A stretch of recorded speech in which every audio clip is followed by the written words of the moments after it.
Nick, thank you so much for taking the time to do this. I know this is kind of a bit of a time of year where you're doing things and you're busy with things that are not necessarily PGA Tour related. We'll get to that before we say goodbye. But we can't take a look back at the year in Canadian golf without taking a look back at one of the greatest moments in the history of Canadian sport.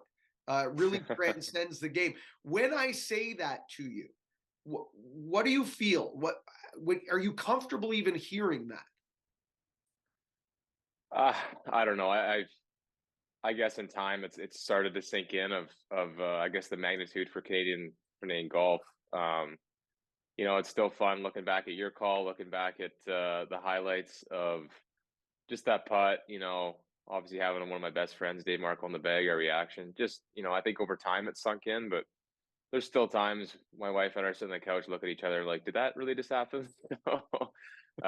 It's been a fun couple months to do that. And again, it's going to be nice to have some time off and kind of reflect on that over the next 2-3 months. When you do think about it, when you go back to that moment, can you put yourself there? Do those feelings come back? Does it feel different now than it did at the time? I'm imagining at the time the adrenaline rush must have been off the charts. Yeah, the strongest kind of memory of feeling that I have is when the putt went in and my kind of look over to Dave of almost pure disbelief, and then just when he tackles me and just pure joy. It was quite a memory right there. A lot of it after it is I don't remember a whole lot. Now of it, my perception is just the coverage that I've seen. So no, there's certain parts that are very vivid still. Other parts I kind of blacked out and forgot. But no, a lot of adrenaline was going on. Probably the rest of that week, to be honest, into the U.S. Open the next week. There's a lot of fun times after that. You were having a great year before we got to Oakdale. You almost won in Phoenix. You looked so calm. I remember being under my headset. I was with Rory McIlroy for most of the week. And I believe it was around the 8th hole on Sunday, my producer said, Mark, go find Nick Taylor. We think he's on 8. You were somewhere around 8. So I went and searched you out. They're going to, put me on you because our producer felt like, okay, Nick's onto something here. There's something special coming. Did you feel it that early in the round? How were you able to stay so calm? Because I remember calling most of your round. I was a complete nervous wreck, if I'm going to be honest, because I felt like I was hitting every shot with you, trying to will it into the hole. And I'm trying to not let that come over my calls because, we're not supposed to be cheering for anyone, but it was pretty clear who I was cheering for, and Yeah. rightfully so. But how are you able, because you gave this feeling that, hey, I've got this. Were you feeling that inside, or were you just covering it well?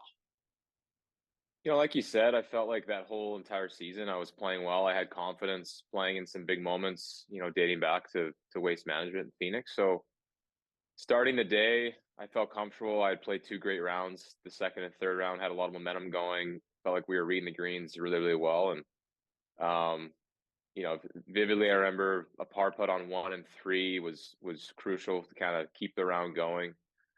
And then from then, I played that front 9 pretty much incredible all week. A lot of guys were maybe even, just holding on, trying to get to probably the 8th hole, 7th hole, and get the round going. And I was 3-4 under through 6-7 holes the last 3 days. So that really got my rounds kick-started.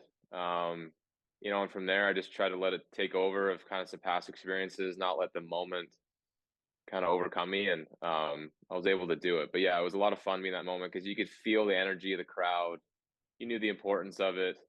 I didn't look at a leaderboard really all day. I had a sense of where I was. And the funny part with when I did the walk and talk, I think on the 15th hole, Jim Nance had mentioned over it that, we never had somebody do this in the final round, let alone the person leading the golf tournament. I was like, well, I guess I'm leading the golf tournament now officially. So, so many little things in that day that were, when you piece it all together, it's pretty remarkable. Well, I've got to let you know that when that moment was happening, I was losing it off air in my headset because I've got friends on the CBS golf team, 1 or 2 of which that used to work on our radio team.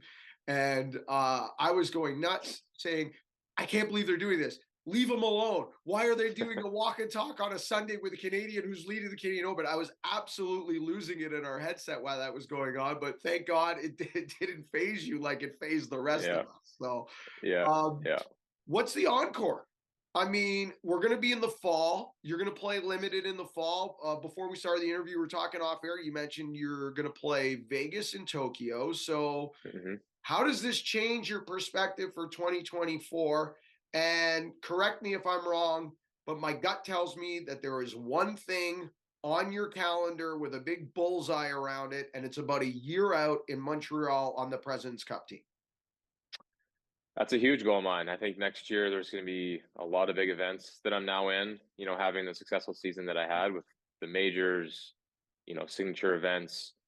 Uh, the Olympics is one. You know, we've had it twice now, and that's definitely on my calendar. But like you said, about a year from now, President's Cup. Where's he being the captain?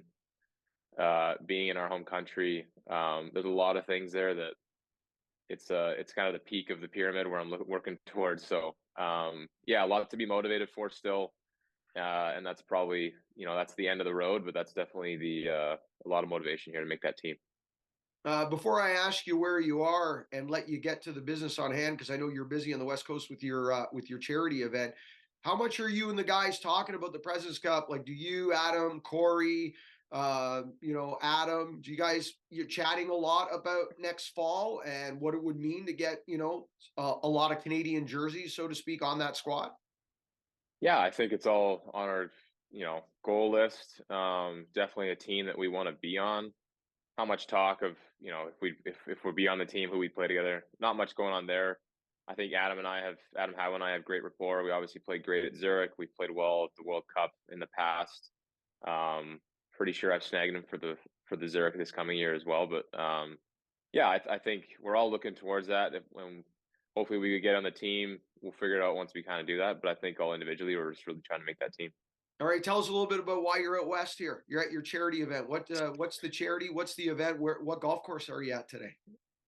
Yeah, so we spent a lot of time in Abbotsford, kind of for September after the season. It's gorgeous up here. It's a little hot down in Arizona, so we've had a charity event now since I think our 6th year. We bounced around a couple of times. This year we're out at Cultus Lake Golf Club, which is in Chilliwack. But the whole goal of our charity event is just to support community charities. Abbotsford, where my wife and I grew up, out in Chilliwack. We're kind of piecing it together with a junior day at my home club, Ledgely Golf and Country Club, on Friday. A total over 100 juniors have kind of registered already, so it should be a lot of fun. Spend a couple hours with them and do a clinic up there, so it'll be a lot of fun. Awesome, Nick. Thanks so much. Listen, on behalf of everybody, I know you've heard it time and time again, but thank you for an absolutely incredible moment in Canadian history. And on a personal level, thank you for the greatest moment of my career. The only problem with this, Nick, is it's all downhill for the rest of the way for me. I'm never gonna get there again and feel that again. So that's the only Well, negative. I appreciate it. It's nice to have your voice back too. So we're Yeah. all good there. Nick, I will not see you in the fall as we've got opposite tour schedules, but I'll see you on the other side of New Year's. So have a great Sounds good. fall. All the best to you and your family, and we'll see you in Okay. 24. Thanks, Mark. You too.